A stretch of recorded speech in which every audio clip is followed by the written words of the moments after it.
Halo kultivator junior, selamat datang di dunia novel. Mari kita lanjutkan kultivasi Martial God Asura.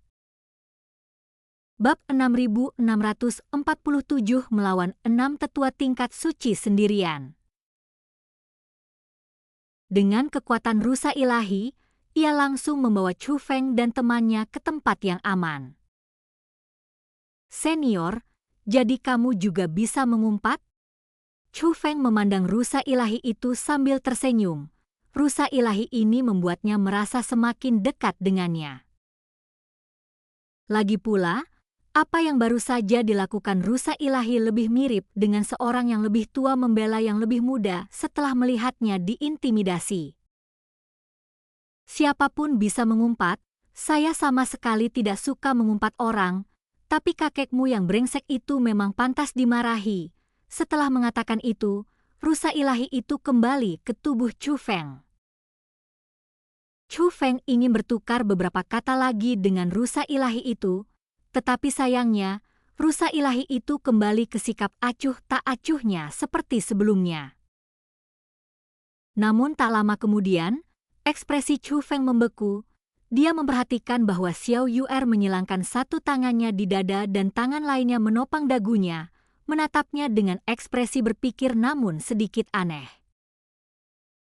Yu'er, kenapa kau menatapku seperti itu? Chu Feng bertanya. Kakak, mari kita kesampingkan dulu adik perempuan yang berjiwa indah itu. Mengapa bahkan kartu trufmu untuk bertahan hidup adalah seorang wanita cantik?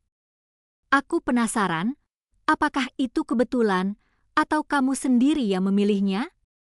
Kata Xiao Yu'er. Ini murni kebetulan, Chu Feng tersenyum. Oh, Xiao Yu'er mengerutkan bibir dan tidak mengajukan pertanyaan lebih lanjut, tetapi dia tampak agak tidak percaya.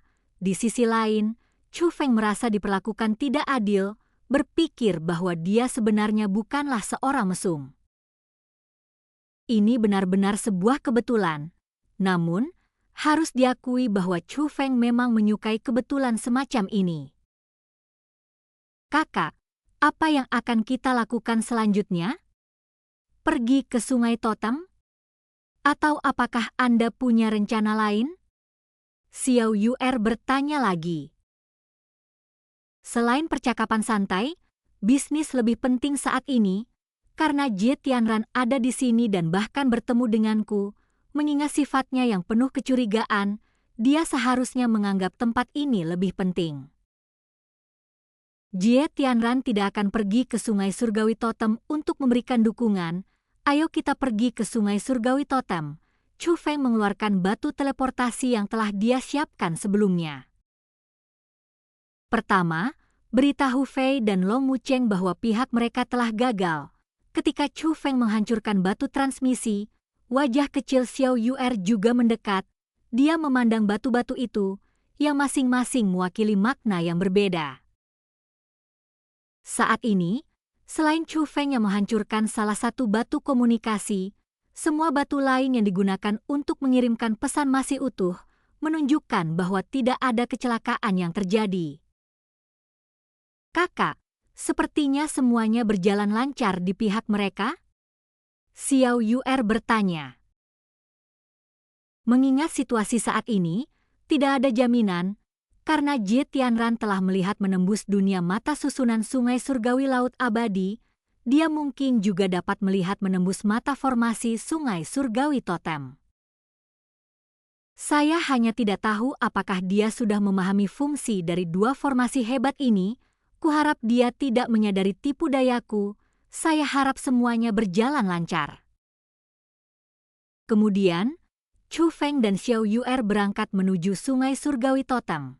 Sementara itu, di luar dunia formasi inti Sungai Surgawi Totem, Fei dan Long Wucheng bersama dengan pasukan klan Nafas Naga juga telah tiba. Saat ini mereka sedang mengamati situasi tersebut. Mereka tidak bertindak gegabah karena mereka menemukan bahwa ada orang-orang dari Istana Suci Tujuh Alam di dalam dunia susunan tersebut. Mereka mendahului kita, Long Mucheng merasakan kegelisahan yang samar. Siapa peduli, serang saja, Fei. Di sisi lain, tidak takut dan bahkan agak tidak sabar. Pada saat itu, ekspresi Long Mucheng dan Fei berubah secara bersamaan, kemudian dia mengeluarkan batu yang pecah dari tas Qian Kun miliknya. Itulah sinyal yang dikirim Chu Feng. Jika batu-batu di pihak mereka hancur, itu berarti Chu Feng telah gagal. Chu Feng dan Yu'er benar-benar gagal? Mungkinkah Jie Tianran ada di sana? Fei juga terkejut. Lagi pula, mereka telah menyaksikan metode Xiao Yu'er dan mengetahui kemampuannya. Kalau begitu, kita tidak punya pilihan lain selain bertindak. Mari kita lanjutkan sesuai kesepakatan sebelumnya. Tatapan mata Long Mucheng yang sebelumnya tenang kini dipenuhi tekad. Dia bermaksud memimpin klan nafas naga dalam sebuah usaha besar. Aku sudah memikirkannya, kalian sebaiknya tidak masuk. Namun pada saat itu, Fei mengulurkan tangan dan menghentikan Long Mucheng. Bukankah kita sudah sepakat bahwa klan nafas nagaku akan membantumu melalui formasi?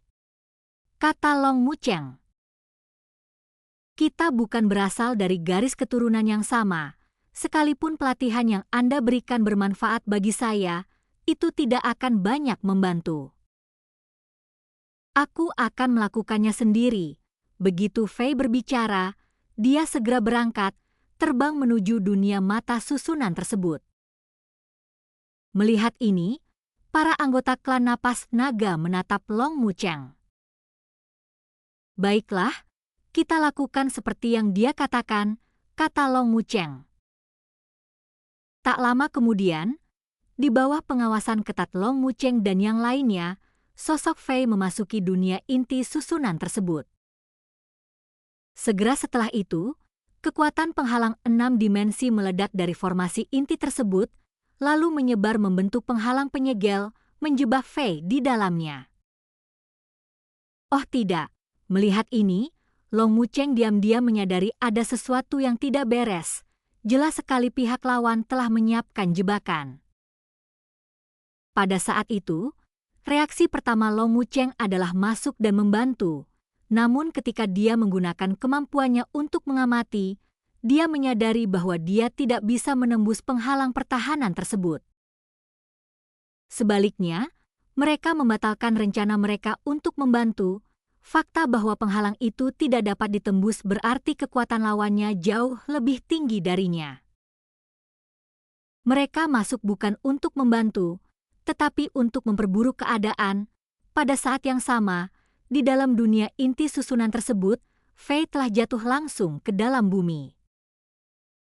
Dampak yang dahsyat itu mengubah dataran tersebut menjadi lembah yang dalam. Dia tidak pernah berniat menyelinap masuk. Dia sendiri yang membuat keributan itu. Melihat penghalang tertutup di langit, dia mengerti bahwa bahkan tanpa membuat keributan ini, pihak lain telah menyiapkan jebakan. Aku tidak salah lihat, kan? 6. Namun, setelah 6 sosok itu muncul di langit, Fei juga agak terkejut. Meskipun ini adalah pertemuan pertama mereka, namun aura yang terpancar dari pihak lain dan kekuatan formasi suci yang terjalin dengannya dengan jelas menunjukkan bahwa mereka adalah seorang tetua tingkat suci dari Istana Suci 7 Alam. Kau adalah iblis yang menyerang wilayah Istana Suci 7 Alamku sebelumnya, bukan? Salah satu tetua tingkat suci bertanya dengan suara berat. Ah, ini aku. Sekarang kau sudah tahu. Kenapa kau tidak melarikan diri?